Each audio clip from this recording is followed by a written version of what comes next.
پیغمبر اسلام کی بہت ہی مشہور و معروف حدیث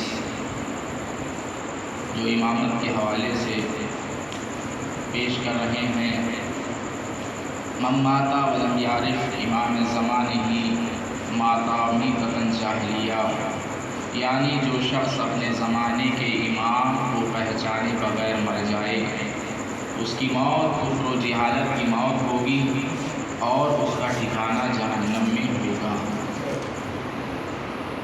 عزیزان محترم، پیغمبر اسلام نے اس حدیث مبارکہ میں امامت کو پہچاننے کا حکم دیا ہے، امام بنانے کا حکم نہیں دیا۔ لہذا تمام عالم بشریت سے خطاب ہے کہ وہ اپنے زمانے کے امام کو پہچانیں، اس لیے کہ خود پروردگار عالم نے بھی قرآن مجید میں ارشاد فرمایا کہ ہم بروز محشر لوگوں کو ان کے امام کے ساتھ بلائیں گے۔ اس کا مطلب یہ ہے کہ بروز محشر وہی لوگ بلائے جائیں گے جن کا کوئی امام ہوگا۔ میں دست ادب جوڑ کر پروردگار کی بارگاہ میں عرض کروں گا، پروردگارہ تو نے یہاں پر قید لگا دی کہ بروز محشر وہی لوگ بلائے جائیں گے جن کا کوئی امام ہوگا، لیکن جن کا کوئی امام نہ ہو تو ان کا کیا ہوگا؟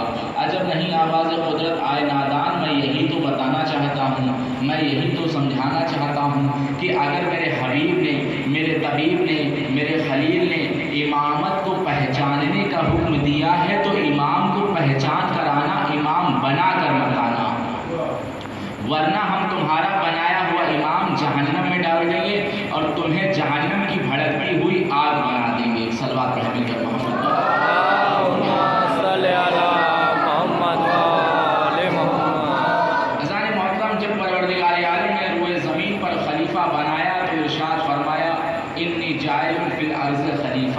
میں روئے زمین پر خلیفہ بنانے والا ہوں۔ لیکن جب پیغمبر اسلام اس دنیا سے جانے لگے تو آپ نے فرمایا انی تارک فیکم الثقلین، میں تمہارے درمیان چھوڑ کر جا رہا ہوں۔ اللہ کہہ رہا ہے میں بنانے والا ہوں، رسول کہہ رہے ہیں میں چھوڑ کر جانے والا ہوں۔ اللہ کے لیے انی جائل، نبی کے لیے انی تارک، بنانا اللہ کے لیے، چھوڑ کر جانا نبی کے لیے، بنانا اللہ کے لیے، چھوڑ کر جانا نبی کے لیے۔ عالم اسلام سے ایک سوال پوچھنا چاہتا ہوں، جب نبی کو خلیفہ بنانے کا حق نہیں ہے تو امت کو خلیفہ بنانے کا حق کس نے دے دیا ہے؟ ایک صلوات پڑھیں نا مل کر محمد والے۔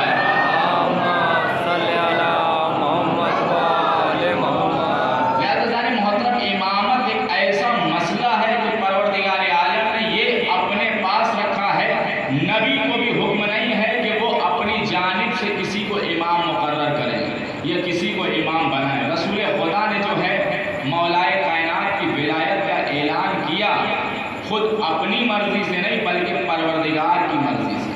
پروردگار نے باقاعدہ جو ہے کئی مرتبہ اس آیت کو بھیجا، یا ایھا الرسول بلغ، اس پیغام کو پہنچا دیجئے جس کے بارے میں ہم آپ کو پہلے ہی بتا چکے ہیں، اور اگر آپ نے اس پیغام کو نہ پہنچایا تو گویا آپ نے کوئی بھی کار رسالت انجام نہیں دیا۔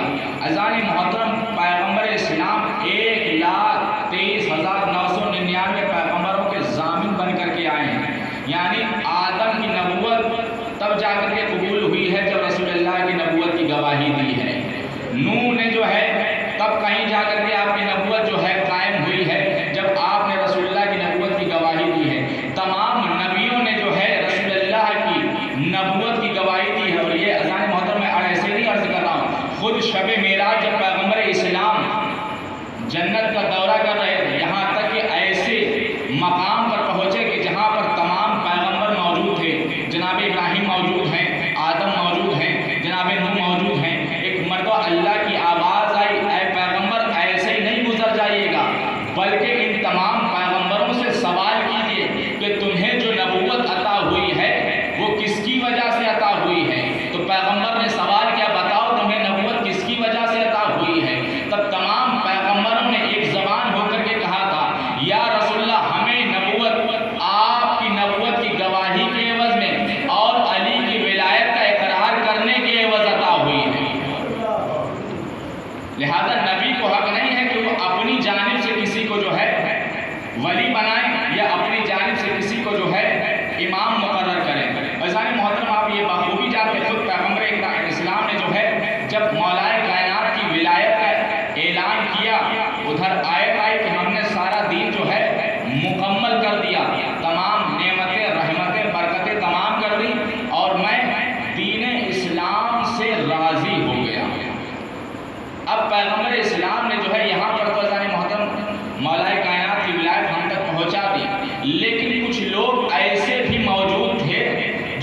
کہنے لگے، جس میں کہ ایک نام جو ہے حارث نعمانی کا ہے، جو آگے بڑھ کے کہتا ہے یا رسول اللہ اگر علی کو امام بنانا آپ کی جانب سے ہے تو قبول ہے، لیکن اگر اس کی مرضی کے مطابق ہے تو پھر قبول نہیں ہے۔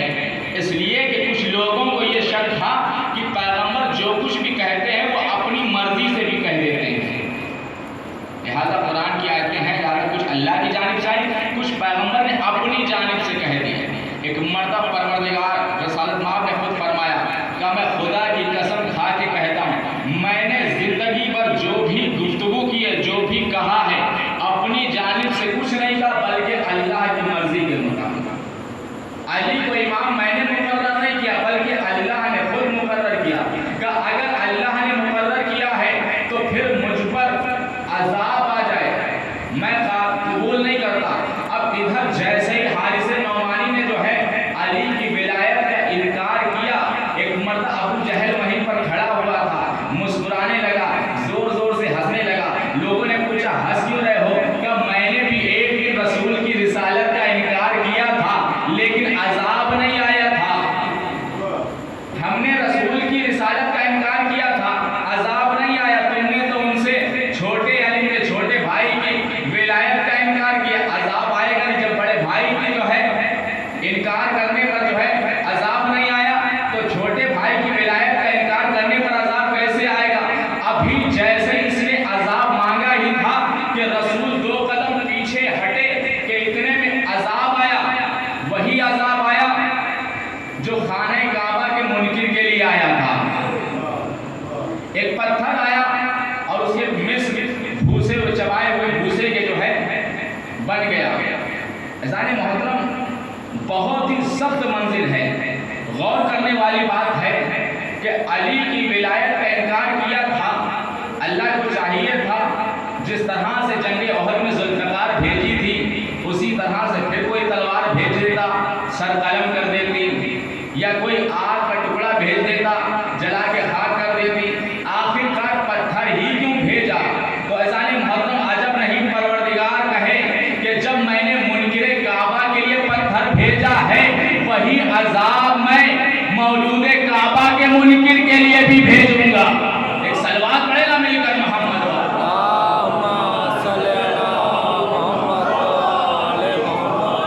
جو عذاب منکر خانہ کعبہ کے لیے آیا ہے وہی عذاب منکر مولود کعبہ کے لیے آئے گا۔ عزیزان محترم یہ پیغمبر نے خود کہا کہ دیکھو ہماری جانب سے نہیں ہے۔ اور اچھا یہ واحد جو ہے ایسا مقام تھا کہ جہاں پر جب اقرار لیا گیا، اعلان ولایت ہوا تو پیغمبر اسلام نے فرمایا جب اللہ نے دین بدل دیا، شریعت بدل دی، اذان بدل دی، نماز کا طریقہ بدل دیا تو کیوں نہ ہو میں بیعت کا طریقہ بھی بدل دوں، میں بیعت کا طریقہ بھی بدل دوں۔ کہ اب تک بیعت کیسے لی جا رہی تھی؟ کہ اب تک جو بیعت لی جا رہی تھی، جو بھی وقت کا حاکم بنتا تھا، جو بھی وقت کا رہبر بنتا تھا، وہ اپنے ہاتھوں کو پھیلاتا تھا اور لوگ آ کر کے اس کے ہاتھوں پر اپنا ہاتھ رکھتے تھے، یعنی کہ بیعت کی بھیک مانگتا تھا، لوگ اسے وہ اپنا ہاتھ رکھ کے اسے بیعت کی بھیک دیتے تھے۔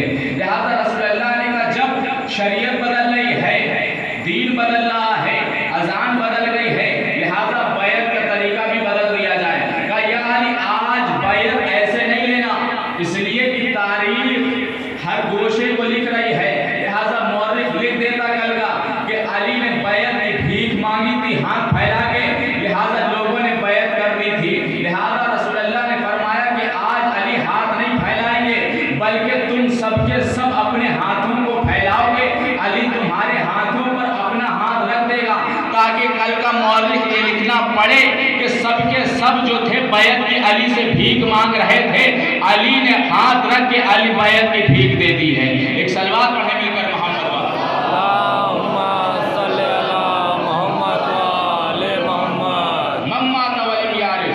جو شخص اپنے زمانے کے امام کو پہچانے بغیر مر جائے۔ عزیزان محترم امام وہ ہوتا ہے، امامت کے لیے عمر کی کوئی قید نہیں ہے، اس لیے کہ جھولے میں ہے تب بھی امام ہے، بچپن میں ہے تب بھی امام ہے، کمسنی کے عالم میں ہے امام ہے، جوانی کے عالم میں ہے تب بھی امام ہے، بزرگ ہے تب بھی امام ہے۔ لہٰذا امام میں اور نبی میں ایک نمایاں فرق یہ ہوتا ہے کہ نبی جو ہے صاحب شریعت ہوتا ہے اور امام محافظ شریعت ہوتا ہے۔ نبی شریعت کو لانے والا ہوتا ہے، امامت اس شریعت کو بچانے والا ہوتا ہے۔ لہذا اس دور میں جب امامت پر حملہ ہوا، یعنی کہ لوگوں نے علی کی ولایت کا انکار کیا، امامت کا انکار کیا، اس دور میں یاد رکھیے حکومت چاہے کسی کے پاس رہی ہو، دولت کسی کے پاس چلی گئی ہو، بیت المال کسی کے پاس چلا گیا ہو، تخت و تاج کسی کے پاس چلا گیا ہو، لیکن جب بھی دین اسلام کو ضرورت پڑی ہے تو مولا کائنات کو یاد کیا گیا ہے۔ یہی وجہ ہے کہ جب روم کے بادشاہ نے اپنے وزیر کو کچھ خزانے دیے اور کہا یہ زکوٰۃ کا مال ہے، لہٰذا رسول اللہ کی خدمت میں لے کر کے جاؤ اور رسول اللہ کو یہ مال جو ہے جا کر کے دے دینا۔ جب بادشاہ روم کا جو ہے وزیر مال کو لے کر کے چلا ہے اور ایسے مقام پر پہنچا جہاں پر مدینے میں پہنچا اور کہا کہ اب رسول کا جانشین کون ہے؟ لوگوں نے کہا رسول تو دنیا سے جا چکے ہیں لیکن ان کا جانشین تخت پر بیٹھا ہوا ہے۔ کہا میں زکوٰۃ کا مال لے کر کے آیا تھا۔ کہا اچھا، کہا پھر جو ہے جانشین کو کیوں نہیں دیتے؟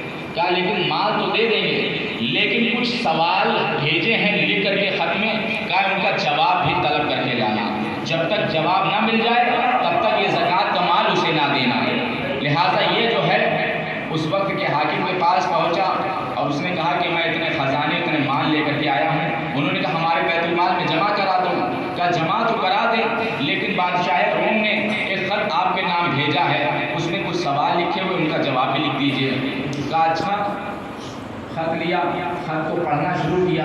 اب جو اس میں سوال لکھے ہوئے تھے، پہلے سوال کو دیکھا تو حیران ہو گیا، دوسرے سوال کو دیکھا پریشان ہو گیا، ایک مرتبہ تمام سوالوں کو دیکھا، پاس میں جو ان کا ساتھی کھڑا ہوا تھا، جو شخص کھڑا ہوا تھا، اس نے کہا دیکھو تمہیں سوالوں کا جواب آ رہا ہے، کہا حاکم تم ہو یا ہم ہیں، تخت پر تم بیٹھے ہو یا ہم بیٹھے ہوئے ہیں، ذمہ داری تو تمہارے پاس ہے اسلام کی، لہٰذا جواب کیوں نہیں دیتے؟ کہ ان سوالوں کا جواب تو ممکن نہیں ہے، اس لیے کہ ایسے سوال ہیں جو کفر آمیز سوال ہیں۔ کا سوال کیا تھے؟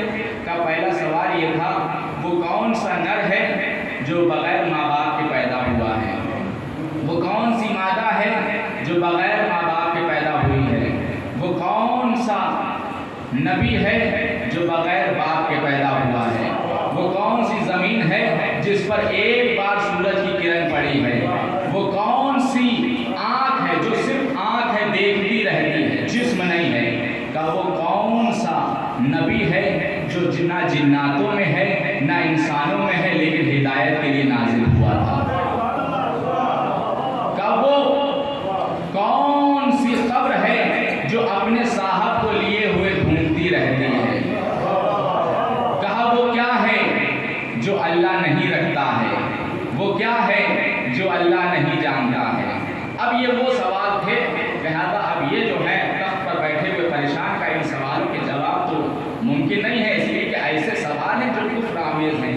کہا نہیں، ہمارے حاکم نے کہا یہ قرآن میں ہے سوالوں کے جواب، اس لیے کہ خود ہمارا حاکم وقت جو ہے قرآن پڑھا ہوا ہے، اس نے قرآن سے ان سوالوں کو نکالا اور کہا جواب طلب کیا ہے۔ کا پھر شرط لگائی ہے کہ اگر سوال نہ ملے تو مال نہ دینا اس وقت۔ اب ان کا کہ سوالوں کے جواب تو ممکن نہیں ہے ہمارے پاس۔ ایک مرتبہ وہ وزیر کہتا ہے ایسا معلوم ہوتا ہے کہ رسول اسلام کا جانشین جو ہے کوئی عالم نہیں ہوا بلکہ کوئی جاہل ہو گیا ہے۔ بس اتنا سننا تھا کہ اسلام کے حلق پر چھری چل رہی تھی کہ جناب سلمان فارسی اسی دربار میں کھڑے ہو گئے کہ اور شخص یاد رکھ اپنی زبان کو لگام دے، اس لیے کہ رسول اسلام کا اصل جانشین وہ نہیں ہے جو تخت پر بیٹھا ہوا ہے بلکہ اصل جانشین وہ ہے جو گھر میں موجود ہے، آؤ میں تمہیں لے کر کے چلتا ہوں۔ جناب سلمان فارسی پہنچے، داخل باب کیا، شہزادی کی اندر سے آواز آئی بھائی سلمان کس لیے آئے ہیں؟ اب یہ حیران پریشان کہ دروازہ کھلا نہیں ہے، آخر دروازے کے اندر سے کیسے پہچان لیا کہ آنے والے کا نام سلمان ہے؟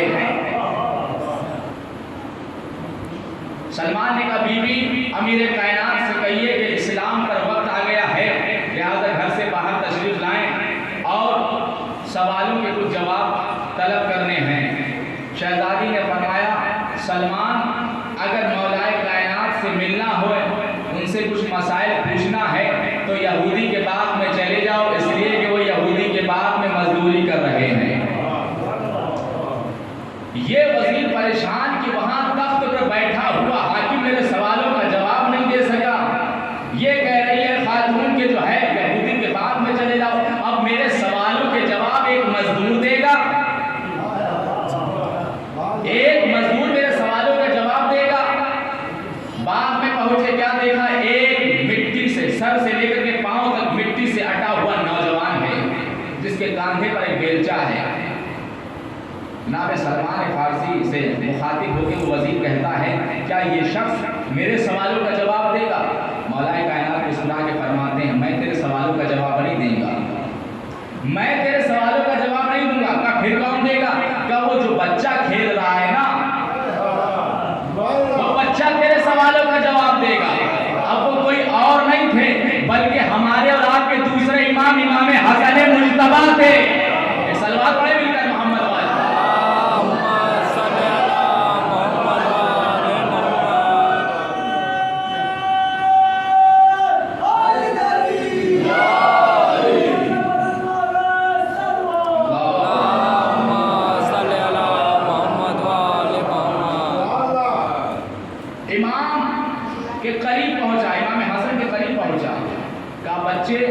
ابھی تمہاری عمر جو ہے بہت کم سن ہے، ابھی تم بہت چھوٹے ہو، ابھی تو تمہاری عمر علم حاصل کرنے کی ہے، لہٰذا یہ جو میں سوال لے کر کے آیا ہوں بادشاہ روم نے بھیجا ہے، لہٰذا تخت پر بیٹھا ہوا حاکم نے جواب نہ دے سکا۔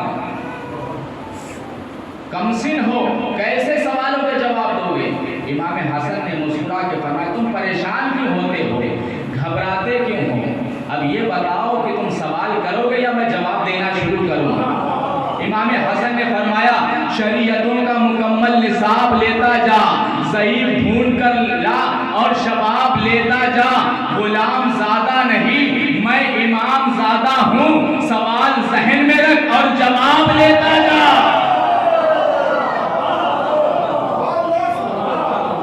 امام حسن نے فرمانا شروع کیا کہ سن تو نے سوال کیا تھا وہ کون سا نر ہے جو بغیر ماں باپ کے پیدا ہوا؟ کہا وہ حضرت آدم ہے۔ کہا وہ کون سی مادہ ہے جو بغیر ماں باپ کے پیدا ہوئی؟ کہا وہ جناب حوا ہے۔ کہا وہ کون سا نبی ہے جو بغیر باپ کے پیدا ہوا؟ کہا جناب عیسیٰ ہے۔ کہا وہ کون ہے جو صرف آنکھ ہے دیکھتی رہتی ہے؟ کہا وہ آفتاب ہے جو صرف دیکھتا رہتا ہے۔ کہا وہ کیا ہے؟ وہ کون سا دہن ہے جو صرف کھاتا رہتا ہے؟ امام نے فرمایا وہ آگ ہے جو صرف کھاتی رہتی ہے۔ پھر اس کا امام نے فرمایا کہ تم نے سوال کیا تھا وہ کون سا جسم تھا جس نے ایک بار کھایا سب کچھ لیکن پانی ایک بار بھی نہ پیا؟ کہا وہ عصائے موسیٰ تھا جو صرف اژدہوں کو نگلنے کے لیے آیا تھا، اژدہوں کو کھا لیا لیکن پانی نہیں پیا۔ اس کے بعد امام نے فرمایا کہ تم نے سوال کیا وہ کون سے نبی تھے جو نہ جنوں میں سے تھے نہ انسانوں میں سے تھے لیکن ہدایت کے لیے ضرور آئے تھے ایک بار؟ کہا وہ کوا ہے۔ کہا سورہ بقرہ میں قرآن مجید میں کوے کا ذکر ہوا اس لیے کہ جب قابل نے حابل کا قتل کیا لہذا وہ ان کی ہدایت کے لیے آیا تھا، انہیں بتانے کے لیے کس طرح سے قبر بنائی جاتی ہے۔ ایک سلوات پڑھیں نا مل کر محمد والے۔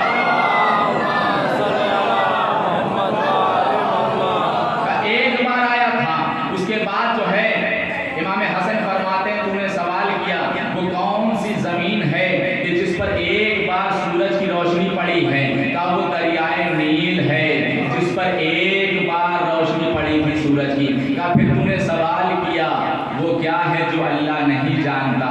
کہا اللہ نہیں جانتا کہ اس کا کوئی بیٹا بھی ہے، لم یلد ولم یولد، وہ نہیں جانتا کہ اس کا کوئی بیٹا بھی ہے۔ کہا وہ کیا ہے جو اللہ اپنے پاس نہیں رکھتا؟ کہا اللہ نہ تو بیوی رکھتا ہے نہ بیٹا رکھتا ہے۔ یہ وہ سوال تھے، امام حسن نے سارے سوالوں کے جواب دیے۔ ایک مرتبہ وہ وزیر کہتا ہے کہ خدا کی قسم کھا کے کہتا ہوں، میں اب اس یقین کے ساتھ کہہ سکتا ہوں کہ اگر روئے زمین پر کوئی حجت خدا ہے تو اس وقت یہ بچہ حجت خدا ہے، یہ بچہ اس وقت حجت خدا ہے۔ اس کے بعد امام حسن سے مخاطب ہو کے کہتا ہے، میرے لال اے بچے، اب تمہیں اور تمہارے بابا کو مزدوری کرنے کی ضرورت نہیں پڑے گی، اب تمہیں محنت کرنے کی ضرورت نہیں پڑے گی، اس لیے کہ میں روم کے بادشاہ کی جانب سے اتنے خزانے لے کر کے آیا ہوں، اتنا مال لے کر کے آیا ہوں، لہٰذا تا زندگی بھی بیٹھ کر کھاؤ گے، ختم ہونے والا نہیں ہے۔ ایک مرتبہ ابھی خزانوں کا ذکر کیا تھا، امام حسن مولائے کائنات سے مخاطب ہو کر کے کہتے ہیں بابا اس مال کا کیا کرنا ہے؟ کہا میرے لال انہیں غریبوں میں تقسیم کر دو، میرے لال انہیں غریبوں میں تقسیم کر دو۔ ایک مرتبہ پھر حیران پریشان ہو گیا کہ اتنا سارا مال کہہ رہے ہیں غریبوں میں تقسیم کر دو، اور خود ہیں یہودی کے باغ میں مزدوری کر رہے ہیں۔ سلمان فارسی سے کہتا ہے مجھے گھر میں رہنے والی خاتون سمجھ نہیں آئی، یہاں باغ میں پہنچا تو یہ نوجوان مٹی سے اٹا ہوا سمجھ میں نہیں آیا، اس کے بعد جو ہے یہ بچہ مجھے سمجھ میں نہیں آیا۔ میں نے ان کا علم کی عظمت بھی دیکھ لی ہے، ان کی سخاوت کی عظمت بھی دیکھ لی ہے، لیکن میں انہیں سمجھ نہیں پایا ہوں، میں انہیں سمجھ نہیں پایا ہوں۔ ایک مرتبہ جناب سلمان فارسی کہتے ہیں او شخص تو نے تو ابھی چند لمحے انہیں دیکھا ہے، اور میں سلمان فارسی مدتوں سے ان کے در کی نوکری کر رہا ہوں، جب مجھ جیسا 10ویں درجے کا پائے سلمان انہیں نہ سمجھ سکا تو تجھ جیسا نہ سمجھ انہیں کیا سمجھے گا؟ سلمان پڑھے مل کر محمد والے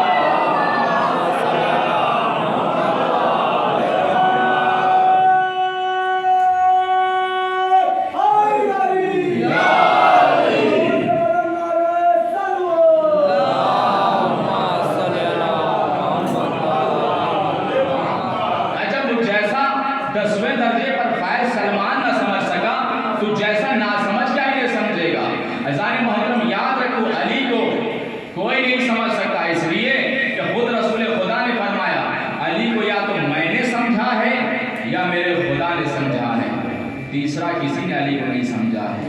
اذان محرم 5 محرم ہو گئی، آج مچندی بھی ہے۔ ساری دنیا میں شہزادی زینب کبریٰ سلام اللہ علیہا کی 2 فرزند کا تذکرہ کیا جا رہا ہے۔ عزیزوں یہ وہ چاند ہیں جن پر کربلا کے میدان کوئی رونے والا نہ تھا۔ ہمارا لاکھوں سلام ہو شہزادی زینب کبریٰ پر کہ جنہوں نے بہت سی قربانیاں میدان کربلا میں دی، جہاں اپنی چادر کا مسلح بنا کے راہ خدا میں قربان کیا، وہیں 2 بیٹوں کو بھی امام حسین پر قربان کیا۔ عزیزوں یہی تو وجہ ہے کہ جب مدینے سے شہزادی رخصت ہونے لگی، میدان کربلا میں آنے لگی، تو راستے میں عبداللہ نے پہنچ کے قافلے کو رکوایا۔ شہزادی یہ سمجھی کہ عبداللہ مجھے روکنے کی کوشش کریں گے، ہو سکتا ہے عبداللہ مجھے کربلا نہ جانے دیں۔ ایک مرتبہ ابھی شہزادی کچھ کہہ پاتی کہ عبداللہ خود ہاتھوں کو جوڑ کر کہتے ہیں شہزادی یہ نہ سمجھیے گا کہ میں آپ کو کربلا جانے سے روکنے آیا ہوں، بلکہ 2 سب سے عظیم چیزیں آپ چھوڑے جا رہی تھیں، انہیں دینے کے لیے آیا ہوں، ان امانت کو دینے کے لیے آیا ہوں۔ کہا وہ کون سی امانت ہے؟ کہا ہمارے دونوں بیٹے اون اور محمد۔ کہا انہیں اپنے ساتھ لیتی جائیے، حسین نے مجھے آنے سے روکا ہے نا، میرے بیٹوں کو آنے سے تو نہیں روکا ہے۔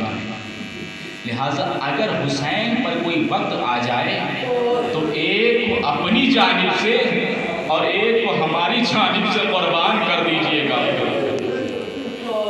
جو عزیزوں دونوں بیٹے اور محمد کربلا کے میدان میں آئے، شہزادی زینب بارہا یہ سمجھاتی رہی شب عاشور، اے میرے لال دیکھو کل قربانی کا دن ہے، ہر کوئی بھیا حسین پر قربانی پیش کرے گا، کہیں ایسا نہ ہو کہ تم پیچھے رہ جاؤ، دیکھو ایسا نہ ہو کہیں علی اصغر پہلے میدان میں چلا جائے اور تم رہ جاؤ، لہذا سب سے پہلے ماموں پہ فدا ہونا ہے تمہیں۔ بچوں نے بھی ہاتھوں کو جوڑ کر کہا اماں کل ماموں جان سے اجازت آپ دلوا دیجئے گا، پھر دیکھیے گا ہم کیسی جنگ کرتے ہیں۔ ارے ہم تو جعفر طیار کے پوتے ہیں نا، ہم تو حیدر کرار کے نواسے ہیں نا، ہم تو ماموں عباس کے بھانجے ہیں نا، جنگ دیکھیے گا ہماری۔ لو عزیزوں دونوں بچے صبح عاشور جب نمودار ہوئی، امام کی خدمت میں آئے گا ماموں ہمیں بھی مقتل کی اجازت دیجیے۔ امام نے یہ کہہ کے روک دیا کہ ابھی تم کم سن ہو بچوں، لہٰذا اپنی ماں کے پاس جاؤ۔ لیکن جب شہزادی نے اصرار کیا تو امام حسین نے اجازت تو دے دی، اون کو مولا حسین نے گھوڑے پر سوار کرایا اور محمد کو مولا عباس نے سوار کرایا۔ اب دونوں بیٹوں نے آپس میں گفتگو کی کہ دیکھو بھیا ہم جعفر طیار کے پوتے ہیں، ہم حیدر کرار کے نواسے ہیں، لہٰذا ہم نے جو ہے دونوں سے شجاعت جو ہے ورثے میں پائی ہے۔ ماموں عباس نے ہمیں شجاعت کے جوہر سکھائے ہیں، آؤ ذرا ان شامیوں کو، ان فوجوں کو جو ہے اپنی شجاعت پیش کرتے ہیں، دکھاتے ہیں، آؤ دریا پہ قبضہ کیسے کیا جاتا ہے انہیں دکھاتے ہیں۔ آج انہیں نانا علی کی بھی جنگ یاد دلا دیں گے اور دادا جعفر طیار کی بھی جنگ یاد دلا دیں گے۔ ایک طرف سے تم حملہ کرو، ایک طرف سے ہم حملہ کرتے ہیں، اور حملہ کرتے کرتے اب ہم دریا پہ ملاقات کریں گے۔ لو عزیزو دونوں بچے ہیں، حملہ کرتے جاتے ہیں، ہاشمی بچے ہیں، لہذا ایسا حملہ کرتے ہیں، روایت میں ملتا ہے کہ کچھ ہی ایسے لوگ تھے کہ جنہوں نے دریا پر قبضہ کیا، ہر کسی نے دریا پہ قبضہ نہیں کیا۔ یا تو تاریخ میں غازی ابوالفضل عباس کا نام ملتا ہے، یا سید الشہداء امام حسین کا نام ملتا ہے، یا جناب اون محمد کا تذکرہ ملتا ہے، لہذا دونوں بچوں نے دریا پر قبضہ کر لیا۔ ایک مرتبہ تمام بیویوں نے شہزادی زینب کو آ کر کے مبارکباد پیش کی، شہزادی مبارک ہو آپ کے بچوں نے ایسی شجاعت کی ہے کہ دریا پر قبضہ کر لیا ہے۔ ایک مرتبہ شہزادی زینب نے بے ساختہ ایک جملہ کہا، اے بیویوں ہمیں مبارکباد نہ دو بلکہ دعا کرو کہیں میرے بیٹے دریا پر پہنچ کے پانی نہ پی لے، ایسا نہ ہو اصغر سے پہلے پانی پی لے۔ لو عزیزو ایسی جنگ کری، لہذا تمام فوجوں میں الحفیظ و العما کی آوازیں گونجنے لگی کہ ایک مرتبہ شمر آگے بڑھ کے کہتا ہے یہ ہاشمی بچے ہیں، ایسے قابو میں نہ آئیں گے بلکہ چاروں طرف سے حملہ کیا جائے۔ اب چاروں طرف سے حملہ کیا، کسی نے تیر مارا، کسی نے تلوار ماری، لیکن جس کے پاس کچھ نہ تھا وہ زمین کربلا کی خاک اٹھا کے مارتا تھا۔ لو عزیزوں بچوں کی آوازیں گونجی، ماموں جان ہماری مدد کے لیے آئیے، اے ماموں جان ہمارا آخری سلام قبول کیجئے۔ ایک طرف سے امام حسین چلے، ایک طرف سے غازی عباس چلے۔ جب ایک کا سر مولا عباس نے اپنے زانوں پہ لیا، دوسرے کا سر جو ہے مولا حسین نے اپنے زانوں پہ لیا۔ ایک مرتبہ بچوں نے اپنے لبوں کو جنبش دی، بول نہیں پا رہے تھے لیکن لبوں کو جنبش دی۔ روایت کے لیے حمید بن مسلم کہتا ہے کہ آہستہ ہاتھوں کو بلند کیا، پہلے تو سلام کیا، اس کے بعد اشارہ کیا ذرا ماموں اپنا کان میرے قریب لائیے، جیسے امام ایک کا کان امام حسین نے اپنے قریب کیا، محمد کی جانب غازی عباس نے اپنا کان قریب کیا۔ ایک مرتبہ دونوں بچوں نے کہا ماموں ہم آپ کے سر کی قسم کھا کے کہتے ہیں، اماں سے جا کے کہہ دیجئے گا ہم نے دریا پہ قبضہ ضرور کیا تھا لیکن پانی نہیں پیا۔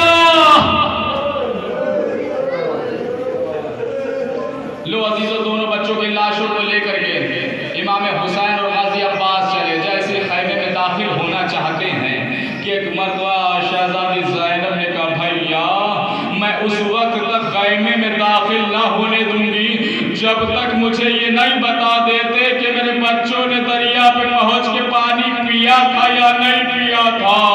امام نے کہا زینب خبردار، تمہارے بچوں نے پانی نہیں پیا۔ لو عزیزو ایک جملہ کہنا چاہتا ہوں، اس کے بعد مجلس تمام کرنا چاہتا ہوں، سنیں گے عزیزو؟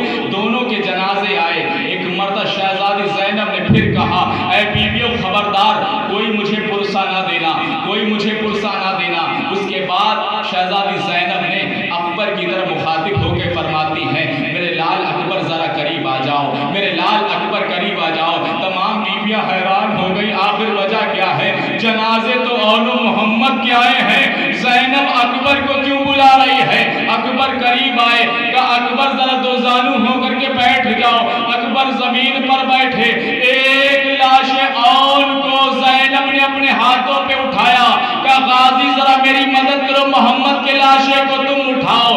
دونوں لاشیں اٹھائے گئے۔ ایک مرتبہ زینب نے اکبر کے درمیان میں چلنا شروع کیا، پروردگارہ گواہ رہنا میں نے اپنے دونوں بچوں کو اکبر کا صدقہ بنا کے حسین پر قربان